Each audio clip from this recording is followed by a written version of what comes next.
ನಮಸ್ಕಾರ ಎಲ್ಲರಿಗೂ welcome back. ನಾನು ಮಂಜು, ನೀವು ನೋಡ್ತಿದ್ರಿ ಮಂಜು ಸ್ಟೋರೀಸ್. ಫ್ರೆಂಡ್ಸ್, ನಮ್ಮ RCB ತಂಡದ ಸ್ಟಾರ್ ಆಟಗಾರ ಅಂದರೆ ನಮ್ಮ RCB ತಂಡದ ಹಳೆಯ ಆಟಗಾರ ಈಗ ಕ್ರಿಕೆಟ್ಗೆ ಗುಡ್ ಬೈ ಅನ್ನು ತಿಳಿಸಿದ್ದಾರೆ ಅಂತ ಹೇಳ್ಬೋದು. ಅಂದರೆ ಕ್ರಿಕೆಟ್ಗೆ ವಿದಾಯವನ್ನು ತಿಳಿಸಿದ್ದಾರೆ.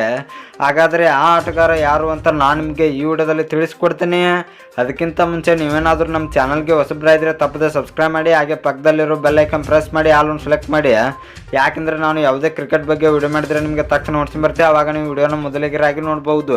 ಸಬ್ಸ್ಕ್ರೈಬ್ ಅನ್ನೋದು ಸಂಪೂರ್ಣ ಉಚಿತ. ವಿಡಿಯೋ ಕೆಳಗೆ ಬ್ಲ್ಯಾಕ್ ಟನ್ ಇದೆ, ಮಾಡ್ಕೊಳ್ಳಿ. ಏನೋ ಥರ ಮಾಡಿದೆ ವಿಡಿಯೋ ಶುರು ಮಾಡೋಣ ಬನ್ನಿ.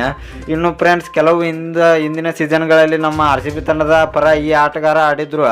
ಆದರೆ ಈಗ ಎಲ್ಲ ಇಂಟರ್ನ್ಯಾಷನಲ್ ಕ್ರಿಕೆಟ್ಗೆ ಇವರು ವಿದಾಯವನ್ನು ಘೋಷಿಸಿದ್ದಾರೆ. ಅಷ್ಟೇ ಅಲ್ಲದೆ IPL ಎಲ್ಲ ಕಡೆನೂ ಎಲ್ಲ ಕ್ರಿಕೆಟ್ನಲ್ಲೂ ಕೂಡ ಇವರು ವಿದಾಯವನ್ನು ಘೋಷಿಸಿದ್ದಾರೆ ಅಂತ ಹೇಳ್ಬೋದು. ಆ ಆಟಗಾರ ಬೇರೆ ಯಾರೂ ಅಲ್ಲ ಫ್ರೆಂಡ್ಸ್, ಸೌರಭ್ ತಿವಾರಿ ಅಂತ ಹೇಳ್ಬೋದು.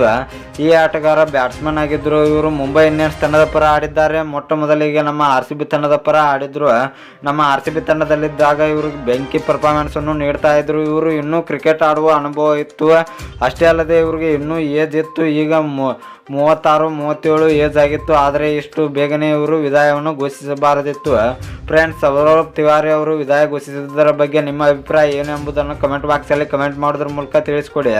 ಇನ್ನು ನಿಮಗೆ ಇದೇ ರೀತಿ ನಮ್ಮ RCB ಮತ್ತು ಕ್ರಿಕೆಟ್ ಬಗ್ಗೆ ಅಪ್ಡೇಟ್ಸ್ ಬೇಕಾದರೆ ನಮ್ಮ ಚಾನಲ್ ಲೈಕ್ ಮಾಡಿ, ಶೇರ್ ಮಾಡಿ, ಸಬ್ಸ್ಕ್ರೈಬ್ ಮಾಡಿ, ಬೆಲ್ ಐಕನ್ ಆನ್ ಮಾಡ್ಕೊಳ್ಳಿ. ಕ್ರಿಕೆಟ್ ಬಗ್ಗೆ ಜಾಸ್ತಿ ಅಪ್ಡೇಟ್ಸ್ ಬರ್ತಾ ಇರುತ್ತೆ, ಅದಕ್ಕೆ ಸಬ್ಸ್ಕ್ರೈಬ್ ಮಾಡ್ಕೊಳ್ಳಿ. ನಮಸ್ಕಾರ ಫ್ರೆಂಡ್ಸ್.